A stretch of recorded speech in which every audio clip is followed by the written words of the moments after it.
What's going on YouTube? It's Garrett coming at you with another thrift video. Today's video is actually a follow-up to my last video, which was where to start thrifting in Japan. It's a pretty comprehensive guide where I go into detail, so if that's something that interests you, you might want to check that out on your own time. Today I just wanted to highlight some of my favorite pieces that I found this past month, just to give some of you a better general idea of what are the items that are out on the market right now and how they're exactly priced in Japan's thrift scene. I've been an avid thrifter for well over a decade and I am in love with thrifting in Japan. It's awesome, it's cheap, it's clean. I'm not gonna go into too much detail because I already covered it in the last video, so go check it out if that's interesting you already. When it comes to thrifting, I get a thrill out of finding items that are a bargain in particular. I'm not looking for spending over 10,000 yen on general when I go out. And as of late, I guess you can kind of say I'm hitting like a quarter life crisis, but maybe a little bit more than a quarter life at this point. So I'm hitting this point where I'm really liking and enjoying to revisit a lot of these brands that were familiar to me in the past. Back when I was growing up, I used to really love a lot of streetwear brands. As you can see right now, I'm rocking the 2000 Stussy hoodie. So you're gonna see a lot of that, especially graphic tees since the summer is starting to come up. And I'll go over a bit about the product, how much it was, and sort of what drew me to it. And one thing that I thought was worth mentioning is all the items that I'm going to be covering today were all purchased at TreFacStyle or TreFacStyle, which is the clothing only version of Treasure Factory. You can generally find these stores everywhere if you live in a city. They're very accessible. And so yeah, let's actually get started with today's video. So the first item I'd like to share today is this very exclusive Stussy Kyoto shirt. And as you can see on the front over here, you got the Stussy logo in katakana, and you got over here Kyoto in kanji. On the back, you got the Stussy logo, and you got it all covered with these momiji leaves or maple leaves, which are really famous in Kyoto in the autumn if you've ever been there. Okay, this was definitely something made in the 2000s era. It's got the black tag and it doesn't have like a whole lot going on with it. And I really love this shirt just because it's like Stussy and it's just got so much Japanese flavor on it. It's freaking awesome. I copped this shirt for about 1,200 yen. Totally a good price and a rare find if you ask me. This is definitely something that's going to be rotated in my summer wardrobe for sure. And the next item I'd like to share is actually, this is more reflective of my Bay Area heritage. A Joe Montana 49ers throwback shirt, probably from either the early 90s or the late 80s, since it was when Joe Montana was still playing. And you can see the brand right here. It is Salem Sportswear.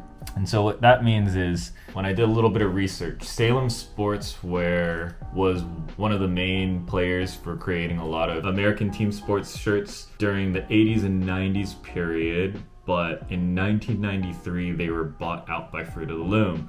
So this is dead stock. Excites the Yay area blood within my veins. And it's in really great condition. So this graphic tee was actually only 990 yen. I don't think that the people at the store probably knew how great of a gem this was. And I even found this in the American vintage section, but maybe they just didn't know it was Joe Montana or the history behind this. But yeah, it was a steal. This is a throwback actually to my high school years. You got your good old Hundreds shirt. And man, I haven't seen a Hundreds shirt in a long time. I think I might have maybe even had this shirt.